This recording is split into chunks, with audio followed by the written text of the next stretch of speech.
तो आज का हमारा टॉपिक है यूज़ ऑफ हैड। पिछली वीडियो में हमने आपको यूज ऑफ वॉच वेयर के बारे में बताया था। इसी का अगला टॉपिक है use of had. Use of had simple past का सेकंड टॉपिक है। इसमें हैड का यूज़ हम कहाँ करते हैं? जब आपके पास जब कोई सेंटेंस में ये वर्ड आ जाए पास और था, पास था आ जाए तो उसमें हम हैड का यूज़ करते हैं। और अगर आ जाए में था, यहाँ पर इसमें थोड़ा कन्फ्यूज़न होता है, इस कन्फ्यूज़न को मैं दूर किए दे रहा हूँ। में था का मतलब कोई चीज़ किसी चीज़ के अंदर हो, कोई क्वालिटी हो। जैसे मुझे बुखार है, ये बीमारी है एक टाइप का, मुझे बुखार है। तुम्हें खुशी है और उसे खांसी है। इस तरीके का हम बहुत सारे सेंटेंस बनाने के लिए हम में का यूज़ करते हैं, यानी उसके अंदर है ना, किसी के अंदर जब कोई चीज़ हो, कोई क्वालिटी हो, तो हम क्या करते हैं, वहाँ पे हम हैड का यूज़ करेंगे पास्ट के लिए। फिर कितने भाई बहन हैं, यानी कितने रिलेटिव्स हैं, रिश्तेदार हैं, इन सबको बताने के लिए हम पास्ट में अगर है तो हम हैड का यूज़ करेंगे। अब अफर्मेटिव सेंटेंस के लिए हमने आपको रूल्स बता दिया था। अफर्मेटिव क्या होता है? वो होता है जिसमें नहीं का इस्तेमाल भी ना हुआ हो और ना ही कोई क्वेश्चन पूछा गया हो। तो हम देखते हैं इसमें subject plus had plus noun. Had क्यों? क्योंकि हमने आपको रूल्स में बताया था subject plus helping verb plus main verb plus object. और आप जानते हैं कि सिंपल पास्ट में, सिंपल सेंटेंस में मेन वर्ब नहीं होता है। तो जब मेन वर्ब नहीं होता है तो हमने रूल्स में मेन वर्ब नहीं लिखा है। तो सब्जेक्ट प्लस हैड और प्लस नाउन। इसी तरीके से निगेटिव में हमने आपको बताया था, निगेटिव में क्या होता है, हेल्पिंग वर्ब के बाद नॉट का यूज़ कर देते हैं। लेकिन जो हैड, हैज़, हैव और हैड का जो टॉपिक है उसमें हम प्रेजेंट में तो डिड का यूज़ करेंगे और पास्ट में प्रेजेंट में डू डज का यूज़ करेंगे और पास्ट में डिड का यूज़ करेंगे। हमने बता दिया है पिछली वीडियो में। तो अब यहाँ पे ये क्या होगा, डिड का यूज़ हो जाएगा और उसके बाद नॉट हो जाएगा और हैव बाद में आ जाएगा। हैव का मतलब क्या होता है? हैव का मतलब पास होता है। क्या होता है? पास होता है। तो इसीलिए यहाँ पे ये हैव हो गया।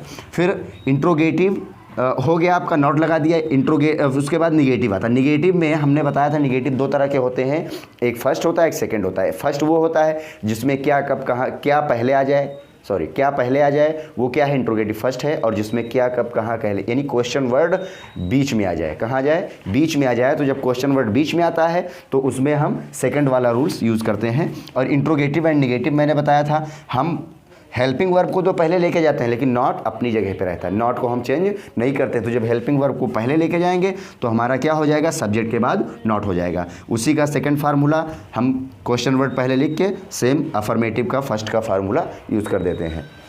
तो आइए देखते हैं इसका एग्जाम्पल कैसे बनता है। एग्जाम्पल बनाने के लिए हम आपको इस रूल का इस्तेमाल करना है।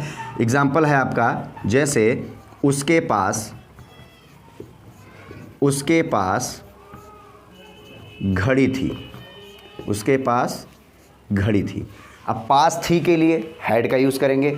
हमें पता है हैड सिंगल वर्ड है, यहाँ पे ऑल सब्जेक्ट के साथ हम हैड का यूज़ कर सकते हैं। ठीक है, तो हमने उसके के लिए ही यूज़ किया। पास और थी के लिए हम हैड का यूज़ करेंगे। और उसके बाद घड़ी का होता है वॉच, तो ही हैड वॉच। सेकंड हमारा है उसके पास पैसे नहीं थे। उसके पास पैसे नहीं थे, निगेटिव आ गया। निगेटिव वाला फार्मूला लेंगे, सब्जेक्ट ही हो जाएगा। सब्जेक्ट क्या हो जाएगा? ही हो जाएगा। उसके बाद डिड हो जाएगा, तो ही डिड। फिर नॉट और पास के लिए हैव हो जाएगा और पैसे का money, he did not have money. उसके बाद अगला एग्जाम्पल लेते हैं, क्या तुम्हें बुखार था? ये एग्जाम्पल हमने ले लिया, क्या तुम्हें बुखार था। अब हमने बताया ना, तुम्हें कोई चीज़ किसी के अंदर होना, कोई क्वालिटी किसी के अंदर होना। क्वालिटी में अब चाहे उसकी बुराई हो या उसकी अच्छाई हो या उसे बीमारी हो या उसे कोई परेशानी हो, कुछ भी हो, तो क्या है उसमें हम हैड का यूज़ करेंगे पास्ट में। तो यहाँ पे क्या पहले आ गया तो डिड हम यूज़ करेंगे, तो ये हो जाएगा डिड और यू हो जाएगा। Did you have fever. Did you have fever हो गया। उसके दो भाई कब थे? उसके 2 भाई कब थे। हमने बताया आपको रिलेटिव्स कितने भाई बहन हैं, उसको भी बताने के लिए हम हैड का यूज़ करेंगे। पास्ट में कब आ गया, यानी कि क्वेश्चन वर्ड बीच में आ गया, सेकंड वाला फार्मूला यूज़ करेंगे। ये वाला क्वेश्चन वर्ड हमने लिखा कब, कब की अंग्रेजी क्या होती है, व्हेन होता है। व्हेन के बाद हमने डिड का यूज़ किया, हेल्पिंग वर्ब, और उसके बाद सब्जेक्ट का यूज़ किया, ही हो जाएगा। उसके बाद क्या यूज़ करेंगे, हैव हो जाएगा। और फिर उसके बाद भाई, क्या बोल रहा है, 2 भाई, 2 ब्रदर्स, 2 ब्रदर्स, क्या हो जाएगा, when did he have 2 brothers. Clear है। अगला देखते हैं, क्या रहमान के पास पैसे नहीं थे, क्या रहमान के पास पैसे नहीं थे। हमने बताया जिसमें क्वेश्चन भी पूछा गया हो और नॉट भी आ गया हो, तो ऐसे सेंटेंस को इंट्रोगेटिव एंड नेगेटिव की कैटेगरी में रखते हैं। उसका फार्मूला हमने यहाँ नीचे दिया हुआ है, आप देख सकते हैं। अगर क्या पहले आ जाए, फर्स्ट वाला फार्मूला, अगर यही वाक्य यही वर्ड बीच में आ जाए तो हम सेकंड वाला फार्मूला यूज़ करेंगे। तो पहला फार्मूला क्या है, डिड हो जाएगा। डिड के साथ सब्जेक्ट, सब्जेक्ट रहमान है, हमने रहमान लिखा। और उसके बाद सब्जेक्ट के बाद क्या है, नॉट है, हमने नॉट लिखा।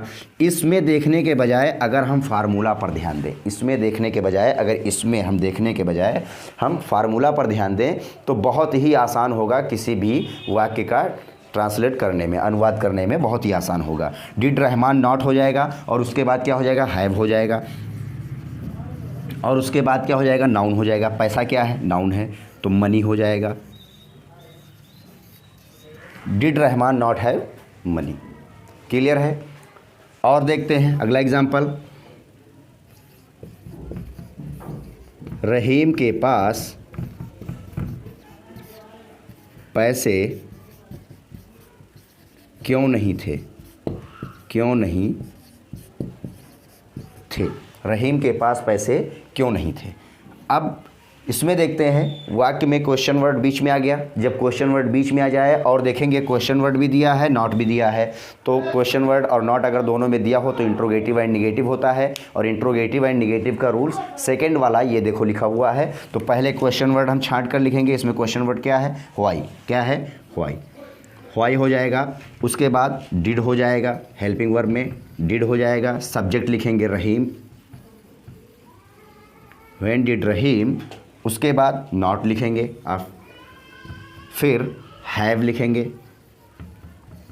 फिर उसके बाद नाउन, क्या नहीं थे, पैसे, नाउन हो जाएगा मनी, क्या हो जाएगा, money. Why did Rahman not have money. Clear है। ये आपका पास्ट, सिंपल पास्ट का यूज़ ऑफ हैड का है। आपको सिर्फ इतना ध्यान देना है कि जब भी वाक्य में आपको दिखे पास था, क्या दिखे, पास था या फिर में था या कितने भाई बहन थे, इस तरीके के अगर वर्ड्स आपको दिखते हैं किसी सेंटेंस में, तो आप समझ जाना कि वहाँ पे अगर काम नहीं हो रहा है, काम तो सिंपल सी बात है उसमें नहीं हो रहा, क्योंकि ये एक पोजीशंस आपको बता रहे हैं, इसकी अवस्था बता रहे हैं। तो इसमें क्या है कि आपको सिंपल पास्ट का हैड का यूज़ करना है। तो ये हमारा आज का कॉन्सेप्ट था। इसमें आप रूल्स पहले लिख लीजिए, उसके बाद एग्जाम्पल्स लिख लीजिए। और मैंने आपको बताया था कि सबसे इम्पॉर्टेंट जो हमारा होता है इंग्लिश ग्रामर का, वो रूल होता है। उस रूल्स में हमें क्या करना है, इस रूल्स को अगर हम अच्छी तरीके से एनालाइज कर लें तो हमारा कोई भी ग्रामर का कोई भी टॉपिक आसानी से हमारी पकड़ में आ जाएगा। क्लियर है। तो इतना हमें ध्यान रखना है कि रूल्स को ज़्यादा हम ध्यान देंगे और एग्जाम्पल्स ऑटोमेटिक होते चले जाएंगे। सब में हमने आपको बता दिया, देखिए सब में हमने आपको बताया, जिससे ये अफर्मेटिव है। अफर्मेटिव मैंने पिछली वीडियो में बता दिया कि अफर्मेटिव क्या होता है, आप वहाँ से देख सकते हैं। तो ये क्या है अफर्मेटिव। अफर्मेटिव वो होता है जिसमें ना तो कोई क्वेश्चन हुआ हो और ना ही नहीं का इस्तेमाल हुआ हो। तो यहाँ पे देखेंगे कि इसमें ना तो कोई क्वेश्चन पूछा जा रहा है, ना तो नहीं का इस्तेमाल हुआ है, तो सिंपल सी बात है, ये अफर्मेटिव है। अब जब अफर्मेटिव है तो हम अफर्मेटिव का रूल्स अप्लाई करेंगे, subject plus head plus noun. क्यों? क्योंकि ये सिंपल है। और सिंपल में क्या होता है, सिंपल सेंटेंस में मेन वर्ब का यूज़ होता नहीं है। बस मेन वर्ब का यूज़ नहीं होता है तो subject plus helping verb plus object, और ऑब्जेक्ट की जगह पे यहाँ पे या तो नाउन आएगा और बाकी कुछ आना नहीं है। क्यों? क्योंकि नाउन ही आएगा। Noun is the name of everything. हर चीज़ का नाम क्या है, संज्ञा है। आपने पढ़ा होगा ठीक है। तो यहाँ पे ये सारे रूल्स आप अप्लाई करके इस तरीके के सेंटेंसेस को बना सकते हैं। अगर आपको और भी सेंटेंसेस चाहिए तो आप हमारे चैनल को सब्सक्राइब कर लीजिए। मैं बहुत सारे वीडियोस बनाने वाला हूँ जो कि आपको आसानी से मिलता रहेगा।